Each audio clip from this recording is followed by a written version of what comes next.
tout le monde. Bonjour tout le monde, on va démarrer. Donc, bienvenue à mon talk sur les bases de données et comment visualiser et explorer une base de données. Juste avant de commencer le talk, j'ai quelques questions pour vous. Tout d'abord, qui est-ce qui a déjà perdu du temps ou galéré à essayer de chercher ou comprendre dans son schéma de base de données? Vous pouvez lever la main. Ouais, quelques-uns. Qui est-ce qui a déjà entendu parler ou qui connaît ce que c'est un ERD, un Entity Relationship Diagram? Ok. Et qui est-ce qui en utilise? Ok, c'est cool. Bonjour tout le monde, je m'appelle Loïc Nuchel, je suis Principal Engineer chez Doctolib. Et aujourd'hui, je vais vous parler un peu de mon histoire, de comment je suis arrivé chez Doctolib et pourquoi je me retrouve ici à vous faire ce talk sur l'exploration de bases de données. Donc, il y a 1 an et demi, j'étais recruté chez Doctolib. Et donc, évidemment, j'imagine que tout le monde connaît Doctolib. C'est un site qui permet de booker des rendez-vous pour les patients. Et pour les docteurs, ça permet de gérer leur agenda.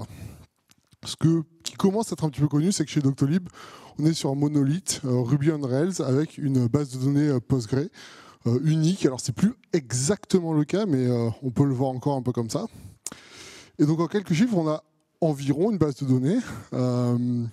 On a 624 tables à l'intérieur et le fichier structure.sql qui fait tous les create tables, il fait presque 70 000 lignes de code, enfin de SQL du coup, et c'est beaucoup.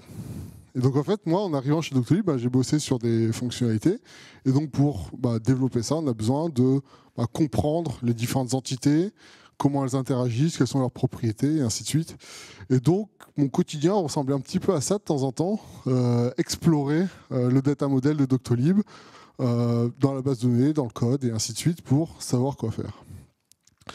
Alors malheureusement, je ne peux pas vous montrer de code de Doctolib aujourd'hui, donc je vais me baser un peu sur GitLab, qui est une application assez similaire. Finalement, c'est aussi un monolithe Rails, avec une base de données Postgre derrière, et qui ont une taille à peu près comparable, c'est-à-dire 780 tables pour GitLab, et 34 000 lignes dans leur fichier structure.sql.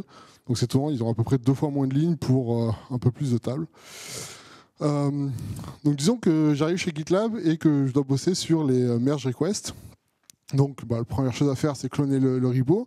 Et puis après, en Rails, on peut aller voir directement le modèle Active Record, qui est l'entité qui va gérer une table derrière. Donc ici, c'est assez facile, c'est dans App, Models, Merge Request. Donc je l'ouvre et puis je vois ça. Enfin, ça c'est que le début en fait. Il fait 2000 lignes ce fichier-là. Et donc c'est pas évident de tout comprendre. Alors en vrai, souvent on a les définitions qui sont au début de ce fichier-là. Et donc du coup, on voit ici des belongs to, has many, has one, avec des attributs qui mappent vers des tables différentes. Donc on voit ici qu'on a des liens vers projet. Et puis si on descend un petit peu en dessous, on voit des validations. Donc du coup, sur des attributs ici qui sont présence true, c'est-à-dire qui sont required. Et donc, ça nous permet un peu de savoir qu'est-ce qu'il y a dans ce modèle. En fait, ici, on a essentiellement les relations, quelques validations, on n'a pas l'ensemble des champs.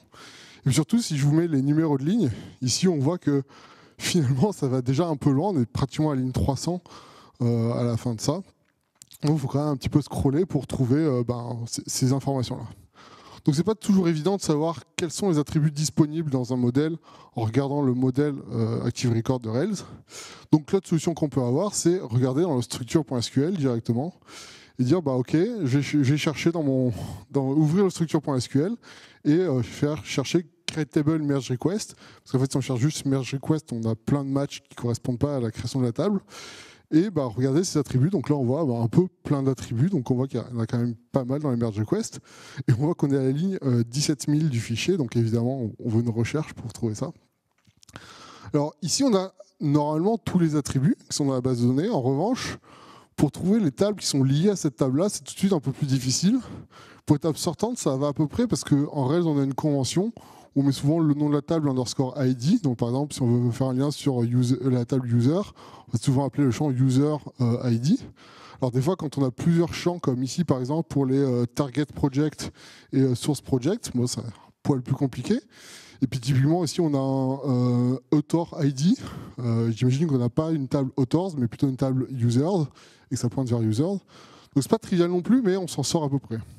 En revanche, pour les relations entrantes, donc c'est-à-dire les tables qui font une jointure qui ont une foreign key sur merge request. Alors là, pour le coup, c'est vraiment galère. J'ai pas trouvé vraiment de recherche que je pouvais faire dans ce fichier-là pour trouver ça. Donc moi, j'ai trouvé une solution pour un peu simplifier tout ça. C'est le copier-coller.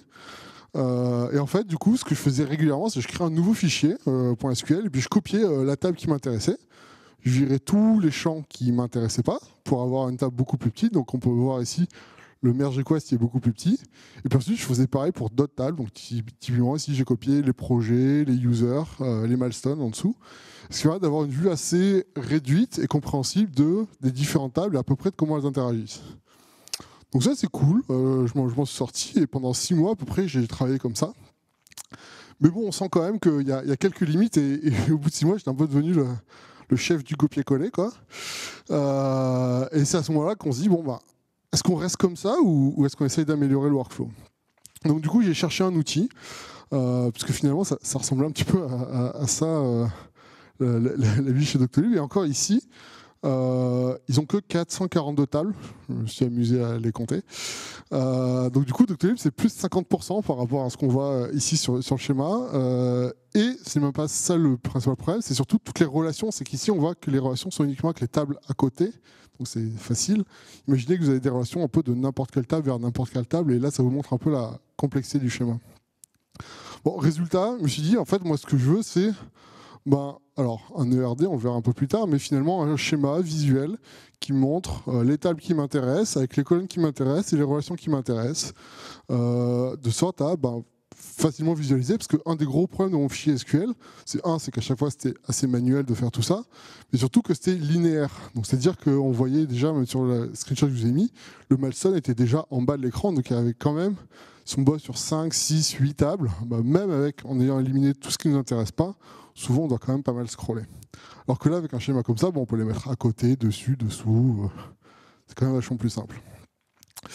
Donc je me suis dit, tiens, je vais prendre un autre side project que j'ai. Donc c'est Ghostpeak, c'est un outil pour gérer les CFP pour des meet-up, que j'organise les Mantox Paris. Donc du coup, on s'en sert pas mal. Et donc je vais mettre ça, ils ont 26 tables, il y a 26 tables dans ce projet-là, et voir un peu dans les différents ERD. Donc c'est Entity Relationship Diagram, donc les entités c'est les tables, les relationships c'est les foreign keys, et puis après c'est un diagramme. Et donc du coup j'ai testé donc dans DataGrip, et puis dans d'autres. Donc ici on voit tout de suite que c'est vachement moins joli que sur les screenshots qu'on peut voir par exemple dans Google Images ou autre, avec 3-4 tables qui ont chacune 3-4 colonnes, et c'est cool. Là tout de suite ça fait un peu moins envie.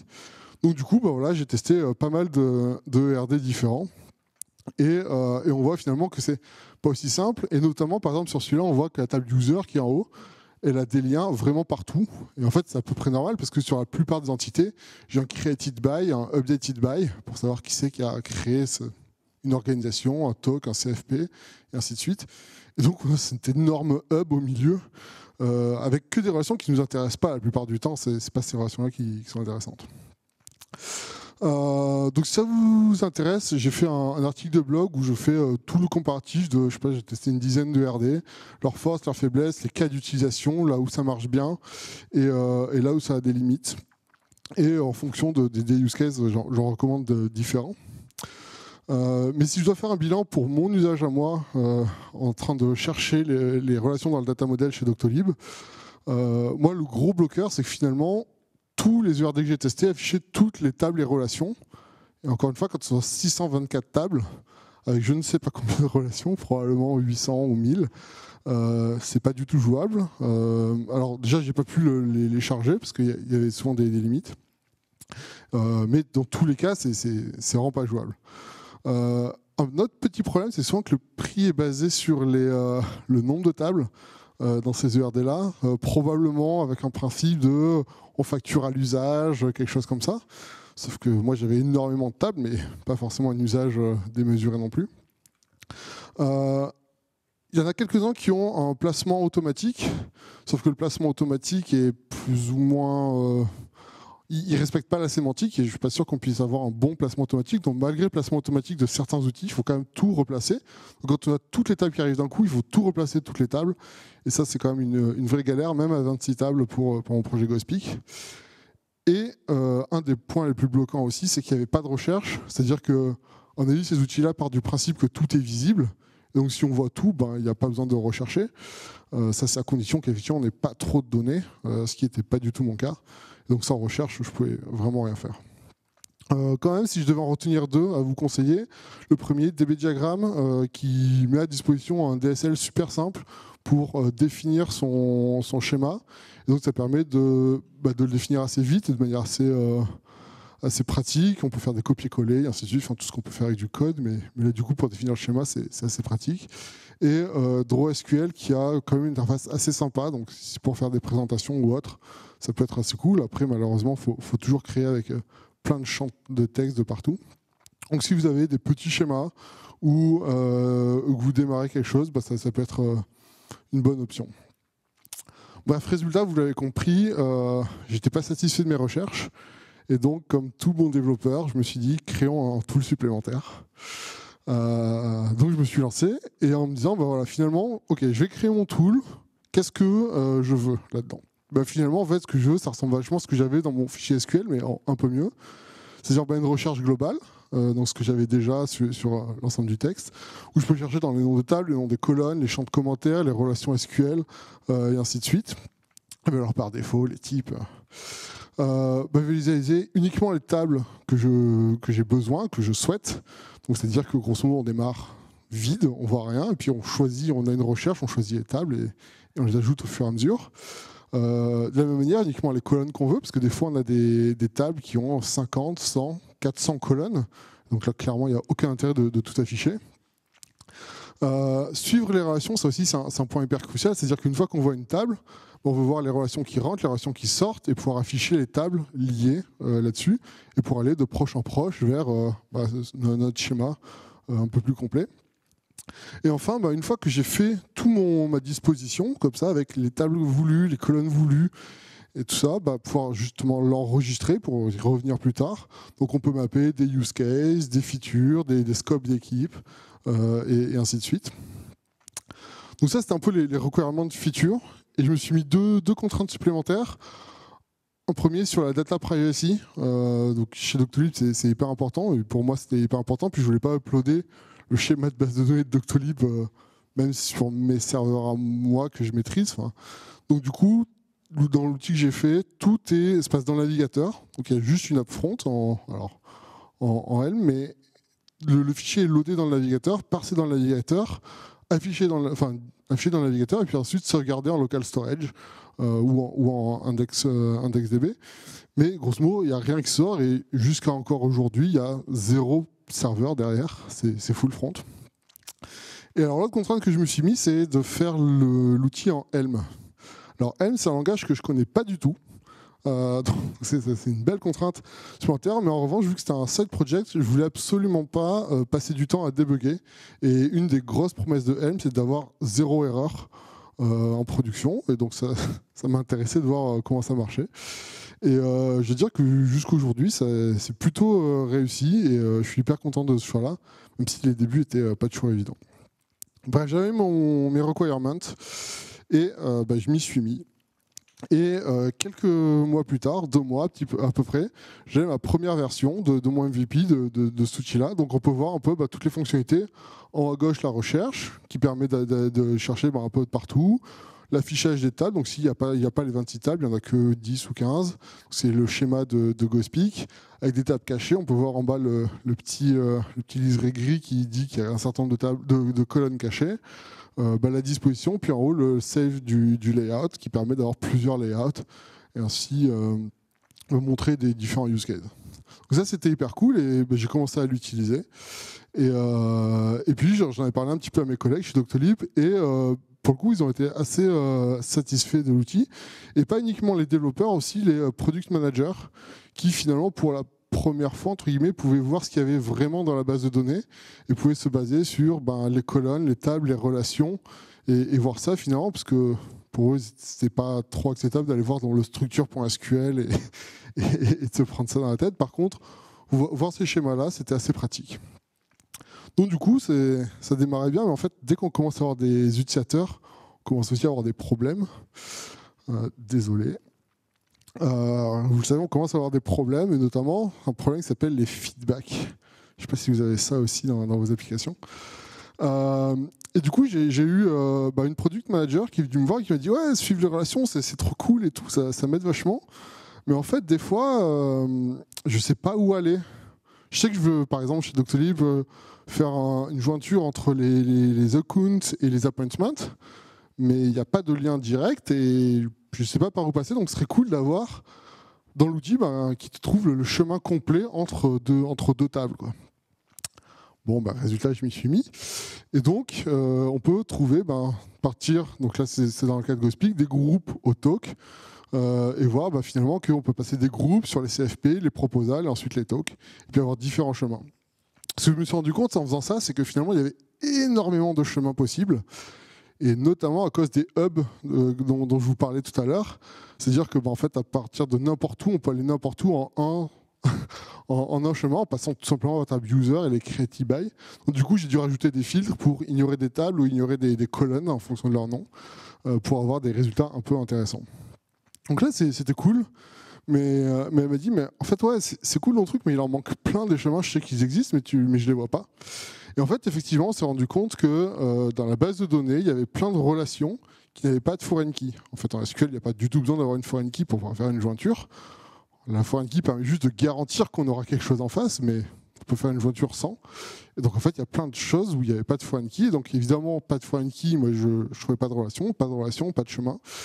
Et donc du coup, j'ai dû assez rapidement rajouter le fait de pouvoir rajouter des relations dans le projet pour pouvoir avoir ces chemins-là. Donc ça, c'est assez cool. Et puis du coup, ça marchait assez bien. J'ai eu un deuxième utilisateur, donc ça c'est une personne qui a monté sa boîte au Brésil, qui utilise pas mal Azimut, qui dit en fait c'est hyper cool, avec Azimut on comprend vachement mieux tout ça, puis du coup on peut creuser, mais par contre quand on creuse dans la base de données, souvent on acquiert de nouvelles compétences, on découvre des choses qu'on ne connaissait pas, et on ne sait pas trop où les mettre. Alors évidemment on pourrait les mettre ailleurs, dans un Confluence, dans un document, peu importe, mais c'est quand même pas hyper pratique et de mettre les liens, tout ça. Je lui dis, en fait, tu peux enregistrer ton layout, donc la disposition de tes tables, et du coup, ça rend les choses explicites. Il dit, ouais, mais en fait, des fois, ces choses-là, c'est juste du texte. Typiquement, ce champ-là est déprécié, utilisez plutôt ce champ-là. Là-dedans, il peut y avoir que telle et telle valeur, ce genre de choses-là. Je lui dis, super, tu as les commentaires SQL, si tu veux. Donc, je parse aussi les commentaires SQL, je les affiche dans l'interface. Et donc, si tu mets dans les commentaires SQL, tu le verras directement. Et ouais, mais en fait, moi je suis le CEO de la boîte, je ne vais pas aller faire des updates dans la base de données à l'arrache. C'est un petit peu galère. Et donc du coup, j'ai implémenté un système de notes où finalement, on peut rajouter directement des notes dans l'outil et du coup les revoir plus tard. Et du coup, ça c'est cool pour mettre sa documentation directement dans le schéma de base de données. Il me manque une image. L'image est là. Donc du coup, j'ai aussi une autre personne qui est venue me voir et je dis bon, explorer c'est cool, ça permet de comprendre et de faire ses fonctionnalités, mais du coup, quand on fait une fonctionnalité, on veut modifier la base de données finalement. On veut créer de nouvelles tables, créer de nouvelles colonnes, et c'est assez pénible de devoir le faire dans un autre outil. Typiquement, si on veut montrer un schéma sur le text copying qu'on va montrer aux autres personnes avant de faire le projet. Ici, on était forcément en mode réactif, c'est-à-dire on voit l'existant, on ne pouvait pas voir le futur, entre guillemets. Du coup, je lui dis, mais en fait, dans Azimut, il y a plusieurs sources. C'est-à-dire qu'on peut charger une première source SQL et on voit son contenu, entre guillemets, toutes les tables et les colonnes. Mais en fait, finalement, on peut charger d'autres sources. Et du coup, c'est le merge de toutes ces sources-là qui va être vraiment affiché. Donc, typiquement, tu peux créer juste un fichier SQL avec ton create table supplémentaire et tu l'uploads. Et donc, tu le verras.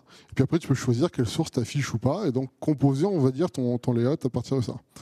Donc c'est cool, ça marche, mais c'est pas hyper user-friendly pour écrire du SQL, là où souvent, enfin en tout cas chez Doctolib, on n'écrit pas le SQL, il est généré automatiquement à partir de Rails.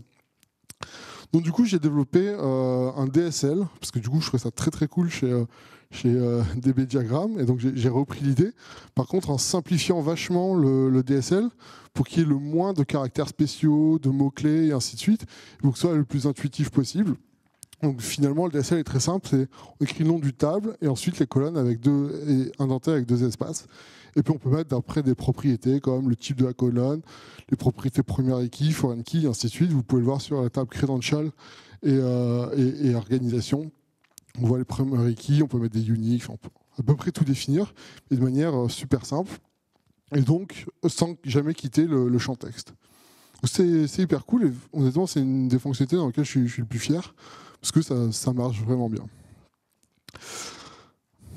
Chez Doctolib, on a une guilde qui s'appelle la Data Model Guild et qui s'assure que nos 624 tables fonctionnent bien, suivent les bonnes pratiques et il n'y ait pas de problème. Et donc en fait, ils essaient de faire ça. Et Azimut, pour l'instant, c'est vachement bien pour explorer dans un use case particulier. Par contre, pour regarder en globalité, il n'y a pas de sujet. Et ils m'ont dit, mais en fait, je suis sûr qu'Azimut devrait pouvoir faire quelque chose pour nous, quoi. Et bon, on ne sait pas dire non aux utilisateurs. Donc du coup, j'ai fait un module d'analyse qui va regarder le schéma de manière globale et proposer des solutions. En tout cas, highlighter des potentiels problèmes. Donc ici, on peut voir typiquement toutes les tables. Donc ça, c'est sur le schéma de GitLab. Toutes les tables qui n'ont pas de primary key. C'est peut-être normal, c'est peut-être pas normal. En tout cas, ça me semble intéressant de savoir et d'être au courant de ça. On peut voir aussi toutes les relations potentiellement manquantes. Donc ici, c'est uniquement basé sur le nom des colonnes. Donc ici, on voit chat name ID. Et on a une table chat names qui a une colonne ID. Très probablement que c'est une relation entre ces deux tables. Et ainsi de suite. Sachant que des fois, ce n'est pas exactement le cas. Et de temps en temps, on n'a pas le même type dans les colonnes. Donc, c'est peut-être pas une primary key. Donc, je notifie. Et donc, ça permet une foreign key. Et donc, du coup, ça permet de voir toutes ces relations. À minima, les ajouter dans Azimut pour avoir les relations et le chemin qui fonctionne bien. Mais sinon, tout simplement potentiellement les ajouter en vrai dans la base de données si ça fait du sens. On a aussi quelque chose qui, moi, je trouve hyper intéressant, c'est que des fois, on a souvent en fait une colonne a un nom assez particulier. Et quand il y a le même nom dans plusieurs tables, souvent c'est un peu la même chose. Par exemple, email. Si on a plein de tables avec email, on va souvent vouloir mettre la même donnée dedans. Et ça paraît assez cohérent de dire on veut le même type pour ces colonnes-là.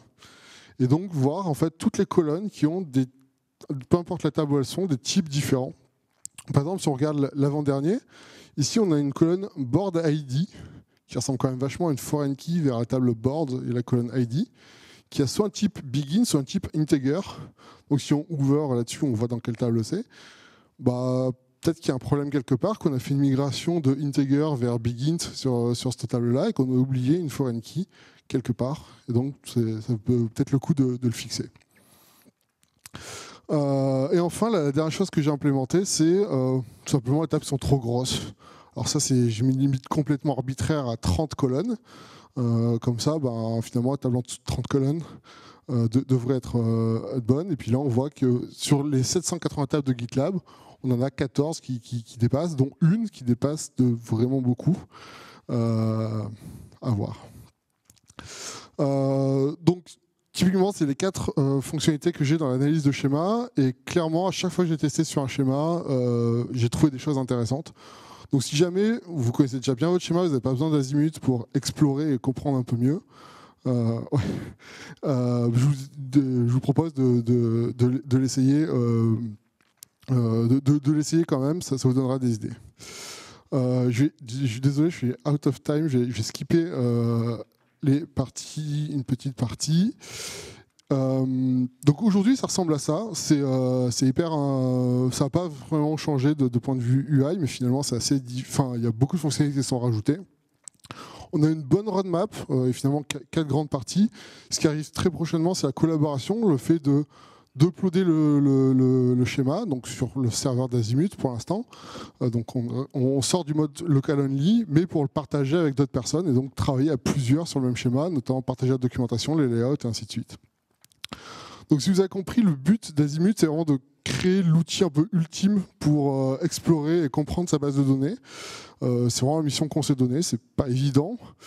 L'outil est codé en Helm pour la partie front, en Elixir pour la partie back et complètement open source. Vous avez les liens sur le site web. Donc si vous voulez participer, n'hésitez pas. On est 2 essentiellement à travailler dessus. Donc moi, Loïc et Samir qui est au fond de la salle. Et donc si vous avez des use cases, des problèmes, des idées, Surtout, n'hésitez pas, on a déjà quelques contributeurs qui sont venus nous aider à pousser ça, donc tout le monde est bienvenu.